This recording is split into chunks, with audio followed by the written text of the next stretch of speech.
जगह स्थानांतरित हो चुके हैं? ऐसे नहीं, हटाए गए नहीं है, इनके गणना प्रपत्र प्राप्त नहीं हुआ है। तो गणना प्रपत्र प्राप्त नहीं होने पे ये फिर एक लिस्ट हो जाती है, एएसडी लिस्ट, एब्सेंट शिफ्टेड। और सिस्टमेटिकली 2003 का जो हमारा इलेक्टोरल रोल है उससे जो जीनोलॉजिकल लीनिएज है, जो उससे वंशावली की कड़ी कनेक्ट होती है, उसको माध्यम मानते हुए मान लीजिए कि उनका नाम नहीं भी है तो उनके पिताजी का, दादाजी का, जिनका भी नाम उस 2003 की मतदाता सूची से जुड़ता है, तो उनके जीनोलॉजिकल लीनिएज को पकड़ते हुए फैमिली एज अ यूनिट पे हम उसको डॉक्यूमेंट को कलेक्ट करते हैं। चालू था, जिसका 26 जुलाई तक गणना प्रपत्र किया गया, अपलोड किया गया। उसका हम लोग आज ड्राफ्ट रोल का हम लोग निर्गत किए हैं और सभी पॉलिटिकल पार्टीज के साथ ये बैठक करके 3 बजे सभी को ड्राफ्ट रोल की कॉपी हस्ताक्षर कराएंगे। ड्राफ्ट रोल की कॉपी के साथ साथ जो भी मिसिंग लिस्ट थी, जिनका नाम ड्राफ्ट रोल में नहीं आ पाया, वह भी सभी पॉलिटिकल पार्टीज को हस्तगत कराई गई है कि जो लोगों का नाम नहीं आ पाया वह भी सूची उनको दी गई है।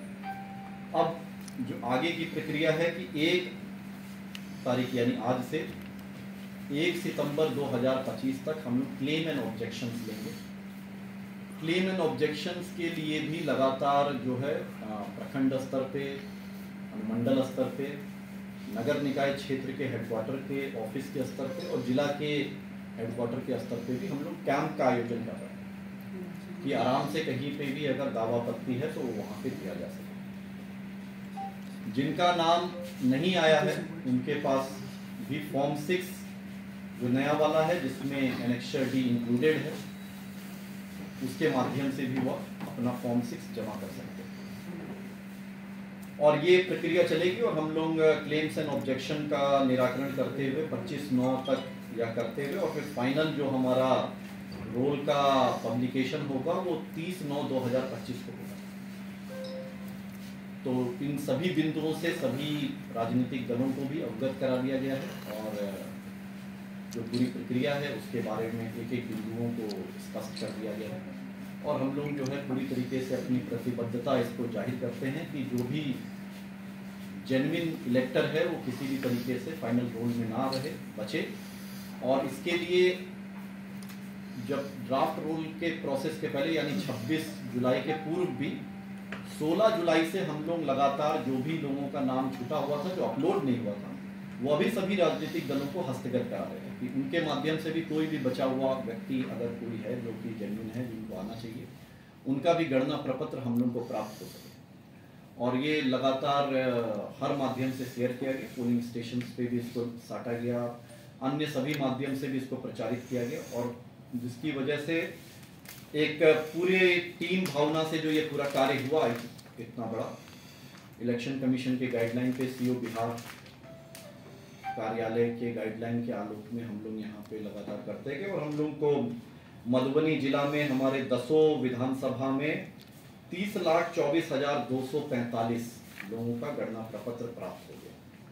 जो कि आज हम लोग जो ड्राफ्ट रोल निकाले हैं उसमें 30,24,245 इलेक्टर्स का ड्राफ्ट रोल में नाम है, जिसका प्रेस रिलीज आप सभी को दिया गया है, जिसमें एक असेंबली कॉन्स्टिट्यूएंसी वाइज नंबर्स को स्पष्ट किया गया। दूसरा हमारा जो 500 नए मतदान केंद्र बनाए गए हैं, 1200 के इलेक्टर्स के मापदंड को रखते हुए पोलिंग स्टेशंस पे, उनकी सूची भी सभी राजनीतिक दलों को हस्तगत कराई गई है। और अब हमारा जो नंबर है वो 3,360 मतदान केंद्र से बढ़कर 3,882 मतदान केंद्र मधुबनी जिला में हो जाता है। तो इसके बारे में पूरी जानकारी सभी बिंदुओं पे दी गई है। तो बहुत बहुत धन्यवाद और मेरा पुनः सभी मतदाताओं से यही अनुरोध है